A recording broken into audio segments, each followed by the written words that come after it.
അവൻ ഒരിടത്ത് പ്രാർത്ഥിച്ചുകൊണ്ടിരിക്കുകയായിരുന്നു. പ്രാർത്ഥിച്ചു കഴിഞ്ഞപ്പോൾ ശിഷ്യന്മാരിൽ ഒരുവൻ വന്ന് പറഞ്ഞു, കർത്താവേ, യോഹന്നാൻ തന്റെ ശിഷ്യരെ പഠിപ്പിച്ചതുപോലെ ഞങ്ങളെയും പ്രാർത്ഥിക്കാൻ പഠിപ്പിക്കുക.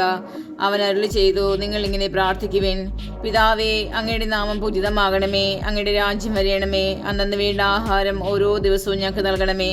ഞങ്ങളുടെ പാപങ്ങൾ ഞങ്ങളോട് ക്ഷമിക്കണമേ, എന്തെന്നാൽ ഞങ്ങളുടെ കടക്കാരോട് ഞങ്ങളും ക്ഷമിക്കുന്നു. ഞങ്ങളെ പ്രലോഭനത്തിൽ ഉൾപ്പെടുത്തരുതേ. അവൻ അവരോട് പറഞ്ഞു, നിങ്ങൾ ഒരുവന് ഒരു സ്നേഹിതനുണ്ടെന്നിരിക്കട്ടെ. അർദ്ധരാത്രി അവന്റെ അടുത്ത് ചെന്ന് അവൻ പറഞ്ഞു, സ്നേഹിത, എനിക്ക് 3 അപ്പം വായ്പ തരിക.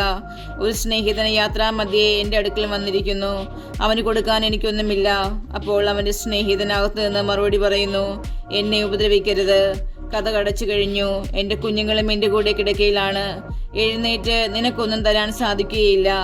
ഞാൻ നിങ്ങളോട് പറയുന്നു, അവൻ സ്നേഹിതനാണ് എന്നതിൻ്റെ പേരിൽ അവനൊന്നും കൊടുക്കുകയില്ലെങ്കിൽ തന്നെ നിർബന്ധ നിമിത്തം എഴുന്നേറ്റ് അവന് വേണ്ടത് നൽകും. ഞാൻ നിങ്ങളോട് പറയുന്നു, ചോദിക്കുവിൻ, നിങ്ങൾക്ക് ലഭിക്കും; അന്വേഷിക്കുവിൻ, നിങ്ങൾ കണ്ടെത്തും; മുട്ടുവിൻ, നിങ്ങൾക്ക് തുറന്നു കിട്ടും. എന്തെന്നാൽ ചോദിക്കുന്ന ഏവനും ലഭിക്കുന്നു, അന്വേഷിക്കുന്നവൻ കണ്ടെത്തുന്നു, മുട്ടുന്നവന് തുറന്നു കിട്ടുകയും ചെയ്യുന്നു. നിങ്ങൾ ഏതൊരു പിതാവാണ് മകൻ മീൻ ചോദിച്ചാൽ പകരം പാമ്പിനെ കൊടുക്കുക, മുട്ട ചോദിച്ചാൽ പകരം തേളിനെ കൊടുക്കുക? മക്കൾക്ക് നല്ല ദാനങ്ങൾ നൽകാൻ ദുഷ്ടരായ നിങ്ങൾക്കറിയാമെങ്കിൽ സ്വഗസ്നായ പിതാവ് തന്നോട് ചോദിക്കുന്നവർക്ക് എത്രയധികമായി പരിശുദ്ധാത്മാവിനെ നൽകുകയില്ല.